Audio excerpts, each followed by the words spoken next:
UConn crushes Butler over the weekend. And are they quietly creeping up to that fourth and final number 1 seed? You're locked on.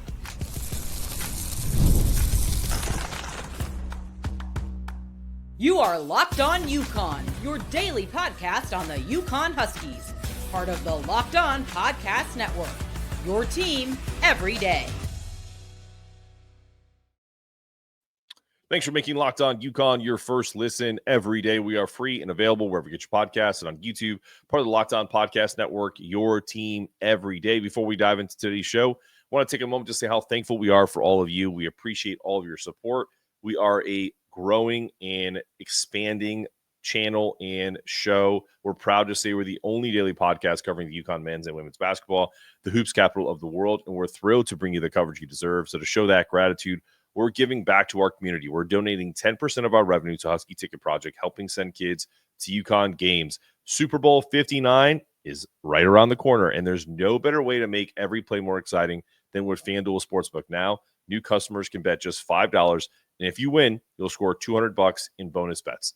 Download the app or head to the FanDuel.com to get started.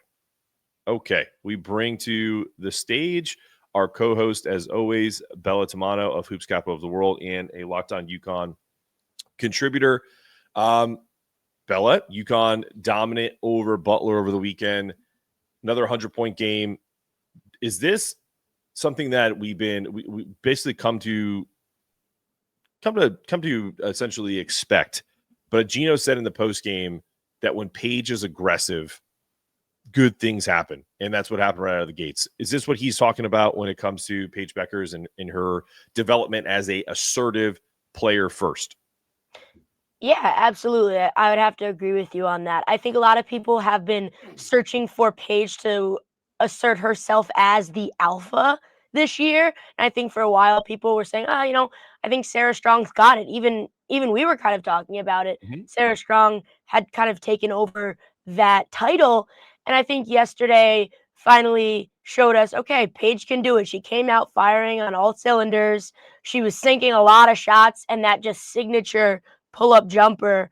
I mean, listen, she's not going to make every single one of them, but when she has the confidence to go out there and take those shots and take those opportunities and capitalize on them, it rubs off on other players. And you saw Ashlyn Shade not being afraid to shoot the ball when she got some minutes. Same thing from KK Arnold. And her ability to drive through the hoop and look into her bag and find something to finish at the rim. And also with AZ Fudd. AZ had a great performance yesterday, 13 points. She was not afraid to shoot by any means, whether it was, from beyond the arc or even herself just creating her own shots, whether, she had a quick shot fake and off one dribble, just a pull-up jumper. I think it was a really good performance. And like you said, I think Paige showing, hey, I'm not afraid to shoot, shows all of, the younger girls and just all of everybody else. Hey, let's take some shots, not be afraid to fail and go out there and make them at the end of the day. No, and also great points. A couple things. Because we could do this every game where it's like Paige is the best, and she because she is, and I think that is 1,000% where my mind always goes. But then I start to drill down. Right, Sarah had a ho-hum game. Right, she played less than 30 minutes, missed only one shot, which is a 3-pointer. She had 11 points, 5 rebounds. She had 4 blocks. Again, she's defensively as good as she is offensively. Quietly becoming a stalwart in the front court. Jana Alfie, another 10-point game, 5 rebounds in just under 20 minutes, played 16 minutes. Again, was very efficient, was 4 or 5. Then you can start looking at the positives of the because listen, I always kind of put a caveat next to Paige and AZ because we kind of expect them to score. They both are super efficient. Paige more so than AZ in terms of points, but 18 and 13 respectively. And then you look at the Aubrey Griffin watch, right? She played 12 minutes. Mm-hmm. She gave you 4 points, 3 rebounds, 2 assists. Then we look at either Ali Isabel or Morgan Shelley. One of those two usually scores. One of them usually plays kind of good defense or one or the other. Mm-hmm. Ali had 6 points. Morgan had 5 rebounds. So you're getting outside of the norm. Like Ashlyn and KK both had 13 and 12. These are all things I feel like not expected, but against a team like Butler, you should kind of expect them to do more things. But the Aubrey Griffin contributions, Janelle Elfie, the one of the two between Morgan and Allie to score is what I expect from this team if they're going to end up being that eventual number one seed that we're going to talk about in the next segment, and also compete for a national championship. Yeah, no, I think without a doubt you're going to need a little bit of production from either Allie or Morgan. And to go back to your point of Aubrey, obviously this was the biggest game she's had all year. And again, she's only played in 3 or 4, so the bar is pretty low. But one thing that really stuck out to me yesterday was there was a possession offensively, I believe, I want to say either in the second or third quarter, where Aubrey checks in for a few minutes. We're on the offensive end. She gets 2 offensive boards, and it leads to a bucket. I think it might have been an Allie Zabel 3-pointer it led to. And right there, it goes to show she played very minimal minutes, but just that one play is scary if you're an opposing team, because she's a player that comes off the bench and is just a menace on both sides of the ball and extends possessions for you. And instead of a possession that would have turned into, a missed shot and Butler going down on the other end, she gets 2 offensive boards, makes the defense tired, and then Allie Zabel hits it with the dagger for a 3-point play. That's a backbreaker for defenses, and that's literally what Aubrey Griffin is. She's a backbreaker for defenses, and on offense, she gives you a ton of problems. So Aubrey Griffin is somebody that, listen, we've talked about having her on our bench adds depth, but she is going to do wonders once she's back and ready. And I think we're going to see, hopefully against Tennessee, I think she could maybe work her way up to like 15 minutes potentially. I don't know if you agree or disagree on that, Mark, but I think she is going to be huge to this tournament run.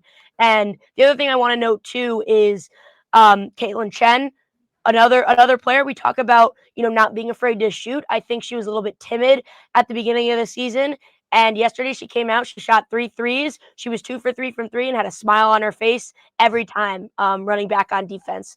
And that's another great thing to see. I think she is somebody that slept on offensively for UConn. She's also a great defender. So I think, right now the pieces are really falling into place. So I'm super happy to see that. And then just the last quick thing that I want to note is defensively, I think we saw a pretty good performance from UConn. In the first half alone, there was 25 points off of 15 turnovers. And, I think you had it down too. And I saw this too.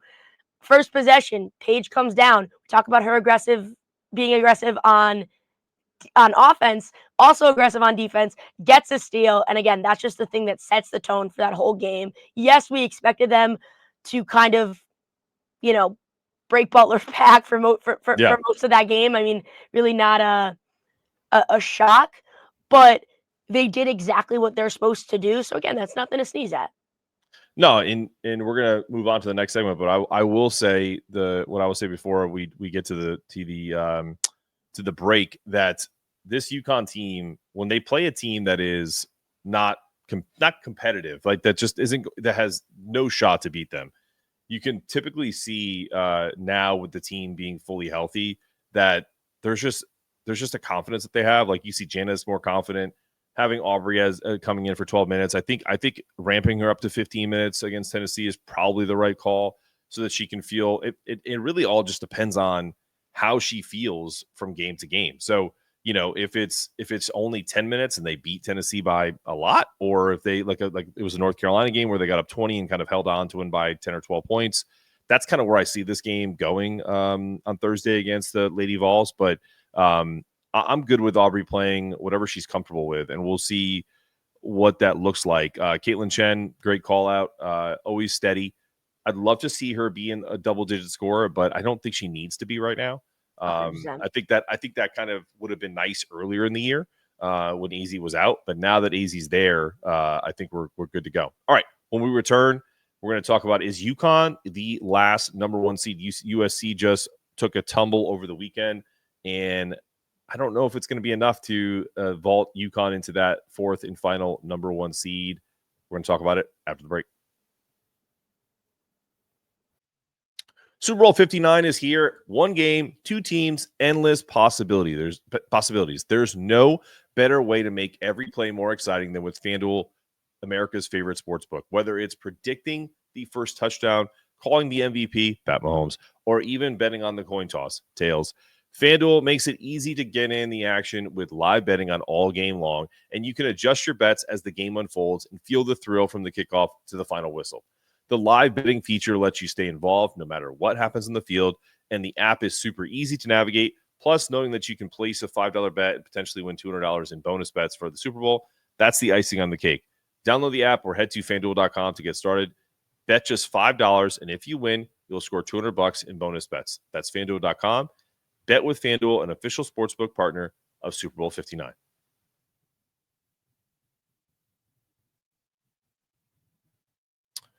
All right, let's get Bella back in here. I don't know about you, Bella, but I'm thinking about my wife does not have a FanDuel account so I think we might have to take advantage of that and say for the Super Bowl is like make that $5 bet, see if we win it, get those $200 in bonus bets, and just sit there the rest of the game and just do live betting with that extra $200. Gotta capitalize. I don't blame you on that one at all. Why not? Like I think I might need some convincing, but I don't know if she's into it, but we'll see what happens. Definitely gonna watch. She's definitely a big football fan, so we're gonna watch the Super Bowl. All right, USC goes down. They lost over the weekend. Do you think? I'll ask you the $1 million question. Do you think that I'm not even gonna put any caveats next to it right now. If bracketologists are doing their thing like they do on ESPN and CBS and all the different sites, is UConn poised to take that fourth and final number one seed as of today? So I think as of now, the team that they have, I think they definitely are up there. And I really do think at this point it'd come down to a coin flip. As for if USC's loss was enough yesterday, that's the thing. I just, because USC beat UConn, because they kind of have that overall tiebreaker, I don't know if it will be enough. And the other thing, too, is, we talk about the Caitlin Clark effect. Yesterday's game was the Caitlin Clark jersey retirement, number retirement ceremony. So I also think, hey, the stakes were a little bit higher for Iowa. Maybe it encouraged them to play a little bit tougher against a team like USC. So I do think that could have had a little bit of effect into why USC lost, because they actually ended up staying after they lost that game to watch the jersey retirement ceremony, which I thought was a really classy move by USC. But again, I just think that as of now, because USC has that tiebreaker technically over us, I don't know if it'll knock them out of that of that number one, getting that number one seed. But for UConn, I think you look at it at this point is the pen's in your hand, right? The ball's in your court. You control your own destiny. And I think that's great, because as of now, would they get the one seed? No. But if they went out, if they beat Tennessee and they beat South Carolina, I think you have to give UConn that one seed without a doubt. Knocking down Tennessee is a great win on your resume, but knocking down South Carolina right around tournament time, in your last few games of the season, that speaks volumes. And I think that would be the ultimate, winner and that of that number one seed if they do end up getting it. Yeah, I think if you look at it from this is like over the weekend. It's a good call out by you about being a Caitlin Clark retirement night and all that stuff. It's still if you look at it from that perspective, you could put an asterisk next to it, but that's still a bad loss for USC if we're talking resume wise, because USC is a good team. They where did I just have that? There we go. They're 19-2. They're 9-1 in conference. So Iowa was 15 coming into that game. They were 15-6, and they were 4-6 in conference. I know the Big Ten is tough. They have 13 teams that currently are slated to make the NCAA tournament. So that's a monster amount from one conference. They're the SEC of the men, or the Big Ten, and the women are dominating these brackets lately. But I just think that's a bad loss. I don't, regardless of it being, Caitlin Clark retirement night, she didn't play. Yeah, right. That's true. So there's that. Obviously you had a monster game from Lucy Olsen. She had 28 points, but you still had 27 from Juju. Kiki Arifin had 13. I feel like the other folks that stepped up against UConn did not step up. That's kind of a prevailing theme. Road game, totally get it.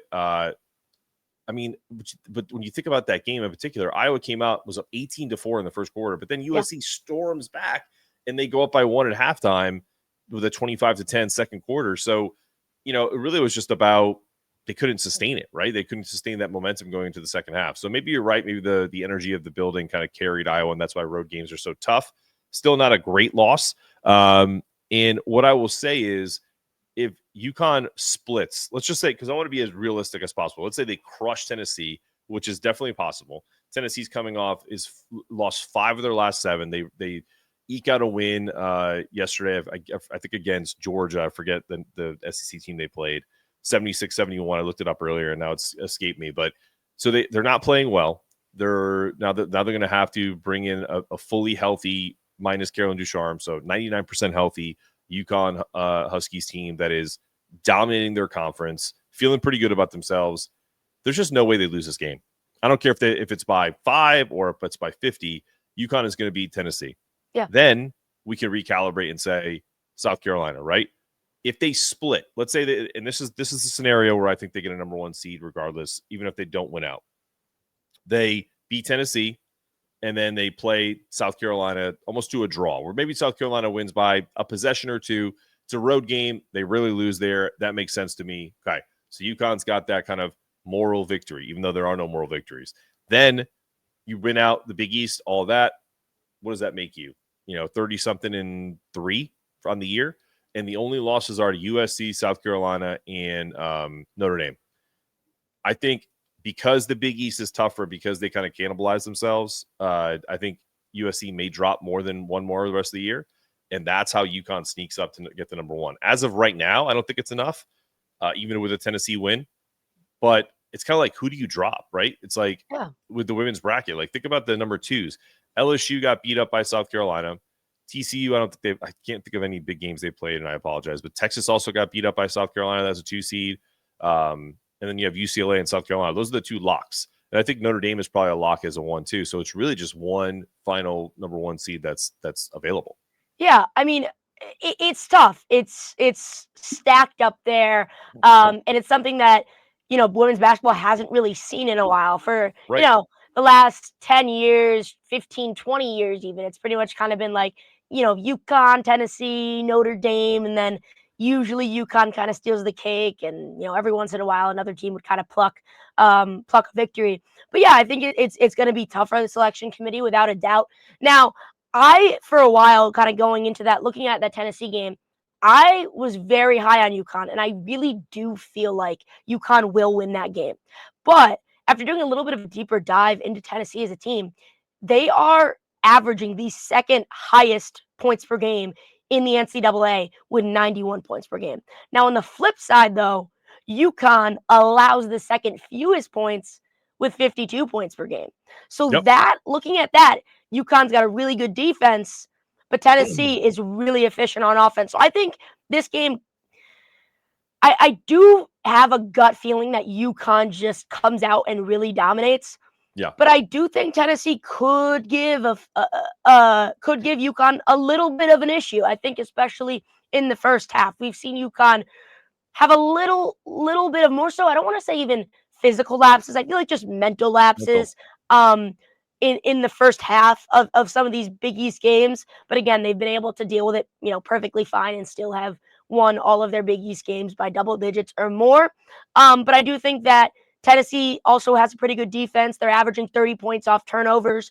But again, UConn is a team that's pretty clean. So again, Tennessee probably won't be able to capitalize on a lot of those turnovers and lose some points there. So that's the thing. I just think that Tennessee on paper could challenge UConn a bit.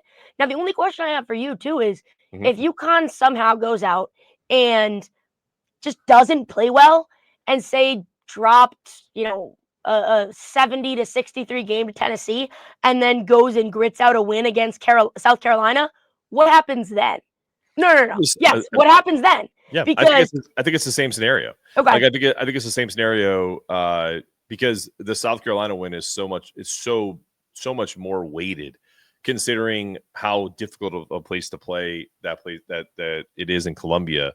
How Dawn Staley just doesn't lose there, and for us to go, if we drop let's say Tennessee plays out of their minds and they beat us by a couple of possessions, again, they're home.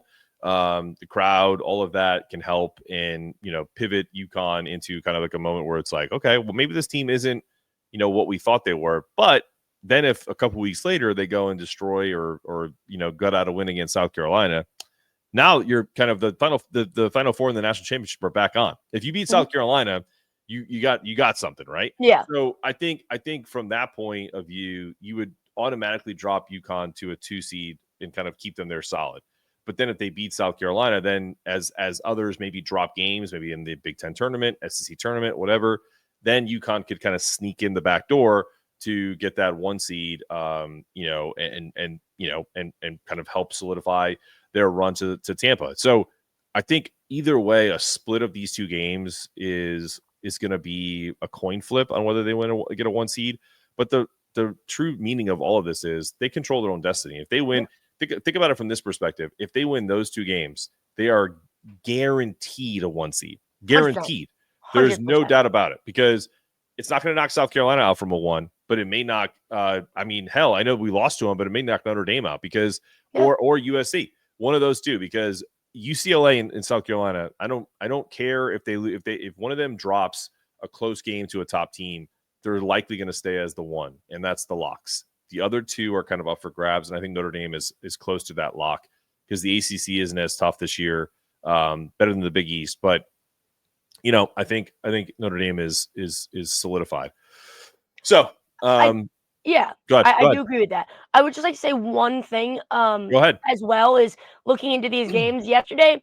Gino said something very, very important, and I think everybody needs to hear this. Is a lot of schools do not like to play these big non-conference games late in the season, and that's for 2 reasons. 1, it can knock you out of your rhythm, and 2, he also said that these games can give you a false sense of hope, a false sense of confidence, right? If you go out and just steamroll Tennessee, your players might get a little complacent. They might get a little cocky. Same thing with South Carolina. Not that I think we'll go out there and steamroll them, not that we'll even win that game.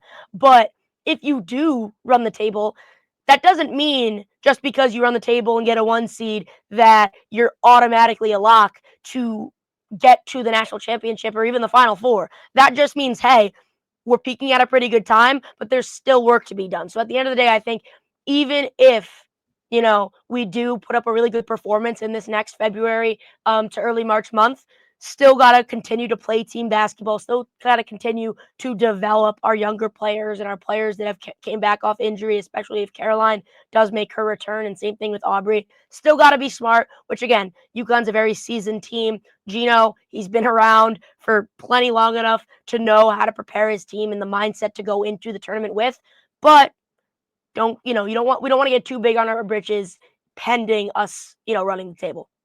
I agree totally. When we return, SNY leaves and Fox takes over. Why I don't think that will be the only change as time goes on, and we're going to talk about that and some of the nostalgia of SNY, and even going from Connecticut Public Television to SNY, coming up after this.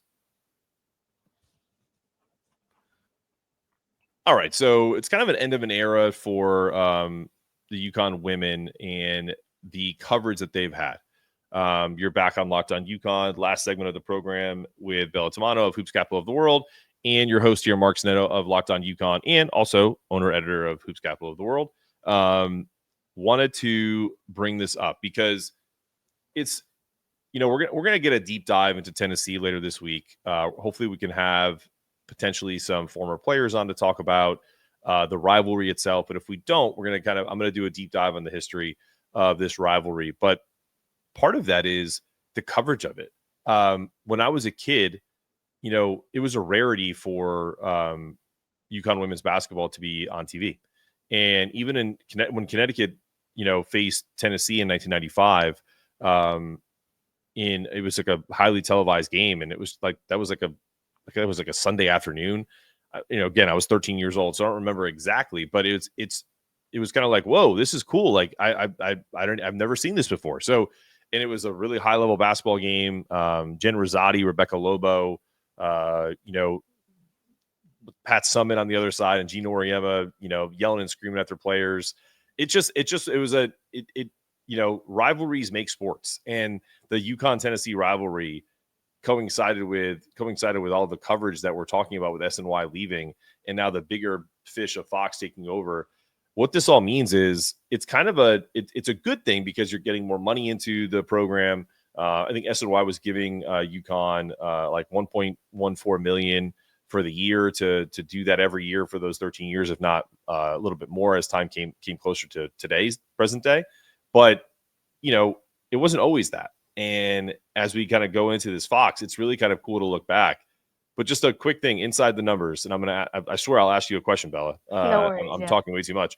But the SNY really kind of elevated UConn's basketball to kind of like a pro level coverage, right? Little inside the numbers here. They were 208-3 on SNY. They got 35 million viewers and definitely had some national expansion. Before they moved to Fox, I think the interesting thing that's one of those things for me is I love that the SNY executives treated UConn like the Mets, like the Jets, like the Giants, like any pro team within the inner workings of SNY. Not just saying that to us because they want us to feel special. They treated it and they covered it as such. And that gave them a ton of credibility that not every women's program gets across the country. So massive part of UConn's visibility. And I think the fan base is a little, probably sad to see them go. Do you think this move to Fox and then eventually, like obviously NBC and TNT will maintain some of the same level of coverage? Do you think the storytelling in the player access will be the same? Yeah, I honestly do. I think, we talk about how like revolutionary things have been. You talk about going from public television to, on the women's basketball game as a whole is growing. And I think people recognize that. And I think that's why this move kind of had to happen, right? I think things are on a bigger scale now. And when you talk about kind of moving things onto a streaming platform, I'd have to say now, the only thing that worries me about that is you go to a UConn game, the kind of demographic of people is typically older, and the people that have, Netflix and Peacock and all these sort of subscriptions usually isn't the same people that are at the UConn women's games. But again, I think that's okay because we see so many younger people, especially younger girls, getting into the women's basketball game, and even everybody, younger men, women, everything. It's starting to become so much bigger, and I think it's finally getting the love and recognition that it deserves. And I don't think that it's going to take the back burner if it goes on to Fox or if it goes on to streaming platforms because they're picking it up for a reason. I'm going to sound like a broken record, but I talk about it. They would not, move on from SNY if they thought things were going to decline because money is what people are driven by, and no one's going to pick up a team like UConn or, a program like that if they don't think there's going to be a lot of money in it. And obviously it's sad to see SNY go because I think you can attest to this too.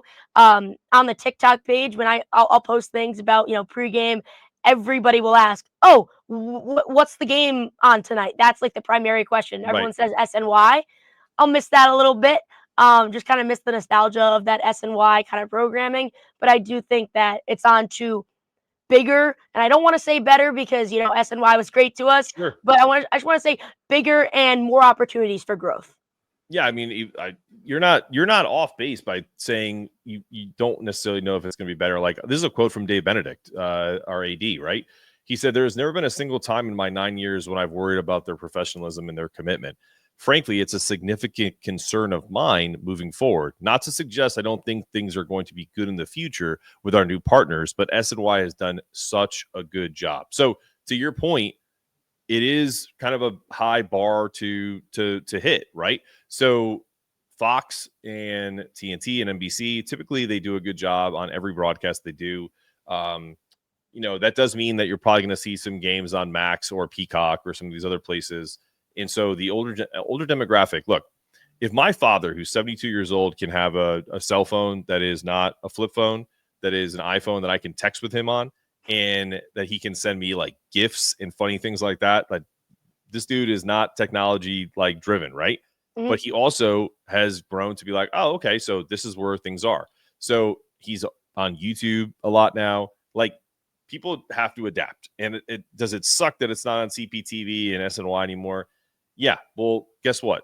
Friends ended, Seinfeld ended, like all things end. You know what I mean? Like, so these are staple shows of an older generation, and UConn women's basketball is an older demographic. I will be 1,000% in agreement with you there.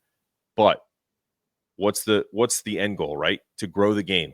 And I'm not saying exclusively, but eventually you're going to have 10, 15 games. Half the schedule is probably going to have to be on a paid platform that you either have already, like Netflix, or something that you have to buy, like Peacock. And I'll ask you guys this question to the audience, and then Bella, you can respond, and then we'll close the show.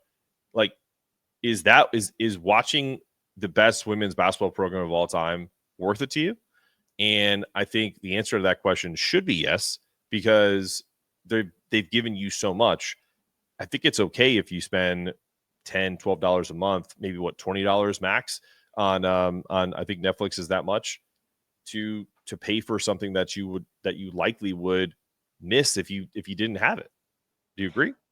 I think you have to. I mean, again, like people love this team. People have fallen in love with these Yeah, players, and same thing with Gino and CD. I mean, this whole season has been commemorating, their 40 years of work. Every single game, it's hashtag Gino and CD to be featured on the jumbotron, to be featured on the screen. And I just think that people are gonna pay, and for things are gonna get a little stubborn. You'll see on social oh yeah, media, and people are going to and complain. yeah, people are gonna complain. But again, like you said, change is inevitable.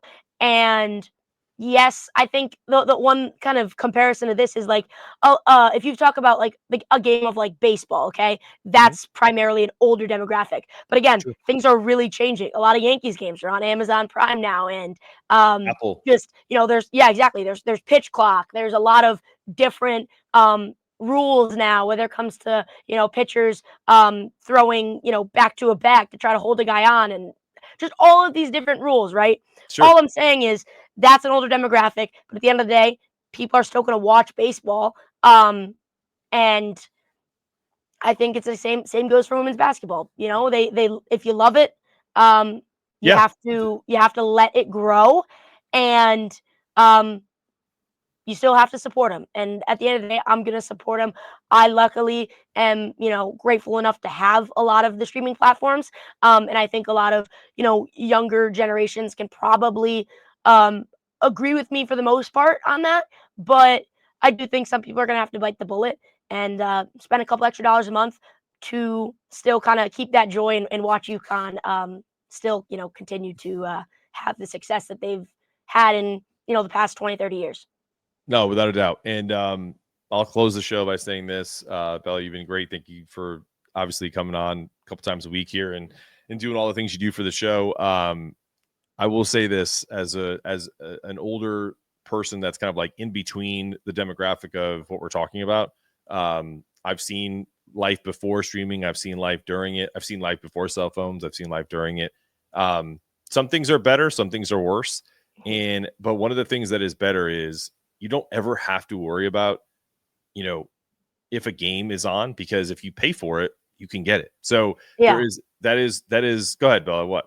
I was just gonna say my dad always goes back kind of I think my dad might be I think my dad is obviously a little bit older than you, but he said he used to have to tune into the radio to Yeah, hear the scores hours after games would be on tape record, and he'd have to sure.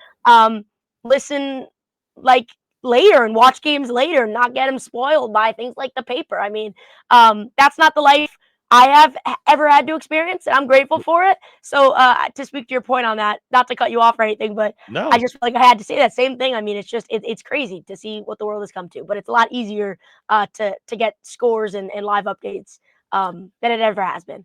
there's a line from Moneyball that is always prevalent when something like this comes on. Adapt or die. Mhm. That's it. You either adapt or die. And we don't want UConn women's basketball to die on the vine. We don't want UConn men's basketball to die on the vine.